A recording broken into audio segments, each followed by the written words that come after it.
The ethical dilemma of violent images. Why does the camera prefer to focus on victims rather than perpetrators? In the video game industry, the portrayal of violent scenes has become a common visual language. However, when we closely examine these violent images, a puzzling visual pattern emerges. The camera seems more inclined to focus on the victim's face, their fear, pain, tears, and even close-ups of their final moments rather than on the perpetrator's actions or the violence itself. This visual choice is not accidental but a carefully designed cinematic language. From the detailed facial expressions of an injured Ellie in The Last of Us to the close-up shots of victims in Detroit Become Human, the victim becomes the focal point of the viewer's gaze within violent narratives. As a master's student in game art design, my core questions are: why is this visual language so prevalent in the gaming industry? What is the creative decision-making process behind it? How does it affect player experience? And in the context of increasing social awareness today, why does this expression technique remain so dominant? This study will adopt a video interview format, combined with visual analysis and industry perspectives, to focus on the production practices and creative contexts of the gaming industry, exploring this overlooked yet crucial issue of visual ethics.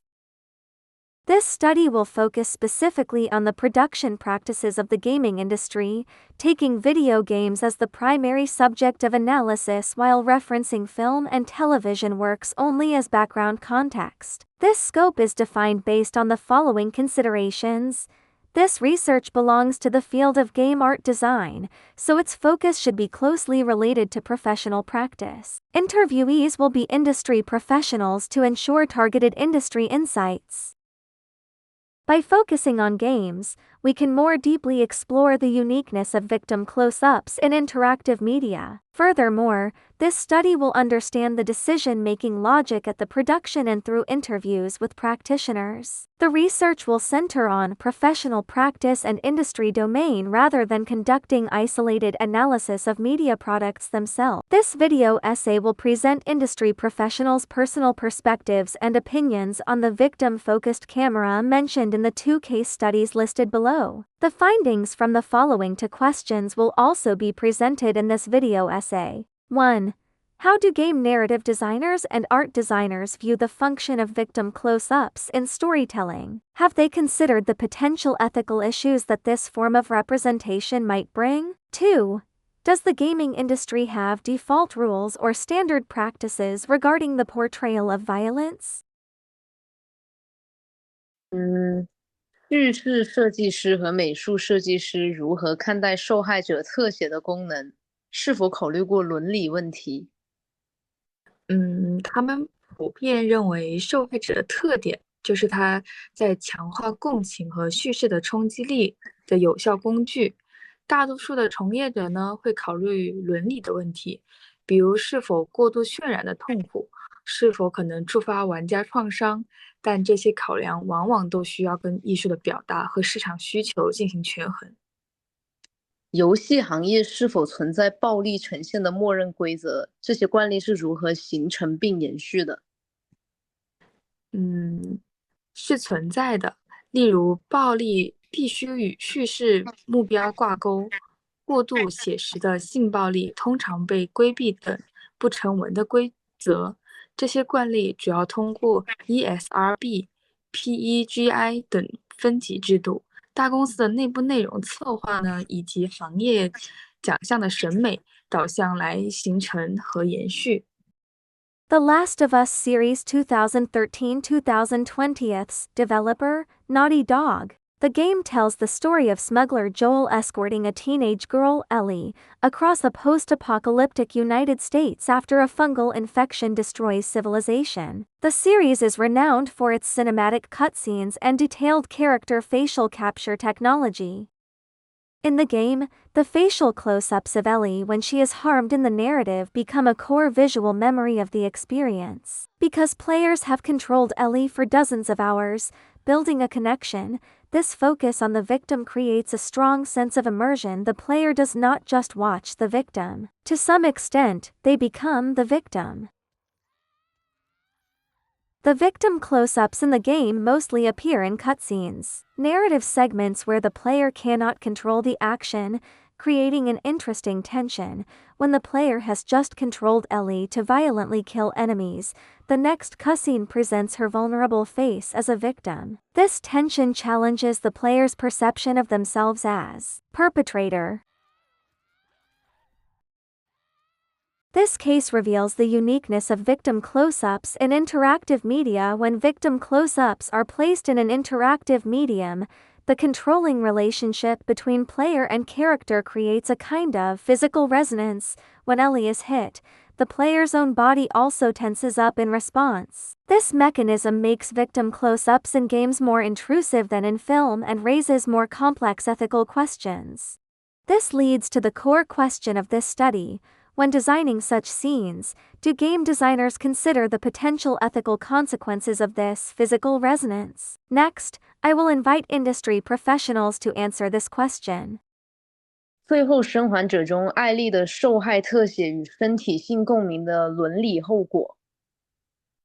设计师确实考虑过这种身体性共鸣的伦理后果，而且这恰恰是他们想要达成的效果。通过让玩家在生理层面感受到角色的痛苦，来建立前所未有的情感连接。但同时，团队也会通过分级的评定、内容警告和过场跳过选项来管理伦理风险，避免对敏感的玩家造成真正的心理创伤。这种设计的核心逻辑是侵入性较强，叙事能力较强，但必须通过在玩家能够承受的范围内。Detroit Become Human 2018 Developer, Quantic Dream. The game is set in Detroit in 2038, where players control 3 android characters as they experience their journey from enslavement to the fight for freedom. The game's core mechanic is player choice affects the story's direction, and each character can become either a victim or a survivor, depending on the choices made. In the game, when the player makes a choice that leads a character to become a victim, the game reinforces the emotional consequences of that choice through victim close-ups. The player knows that the outcome of their choice directly caused the character's victimization. The game introduces a mechanic where any character can die and the story continues when a character dies. The storylines associated with them disappear completely. This design gives the victim's final moment close-ups real weight. The victim close-up is no longer merely a visual spectacle, but becomes a visual representation of the player's moral choices.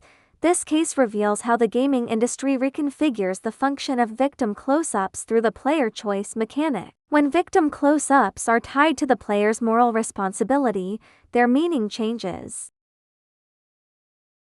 I will use this example to pose 2 questions to game designers. How do game designers view the relationship between victim close-ups and player experience? Do they consider sense of responsibility as an important factor when designing such scenes? 底特律成为人类中的受害者特写与责任意识。游戏设计师将受害者特写视为选择后果的视觉化契约。当玩家做出决定后，特写的镜头的作用就是让玩家无法逃避地看到，看，这就是你造成的后果。责任意识是这类分支叙事游戏的核心设计哲学，因为只有让玩家真实感受到道德的重量，每一次的选择才会变得紧张而且有意义。设计师甚至会刻意延长受害者特写的时长，让玩家有足够的时间去忏悔，来消化自己的选择带来的情感冲击。Background reference: Film L 2016, Director, Paul Verhoeven. As a background reference, the film L provides a comparative perspective. In the film's opening lengthy rape scene, the director's handling of the facial close-up of the victim, Michla, subverts traditional expectations. She does not display typical fear or pain, but rather an expression that is difficult to name. This treatment breaks the audience's expectations of how a victim should react. However, unlike games, film audiences have no controlling relationship with the characters, so the physical resonance generated by victim close-ups is far less intense than in games. This comparison highlights the uniqueness of games as a medium in the representation of victims and further demonstrates the necessity of focusing this research on the gaming field.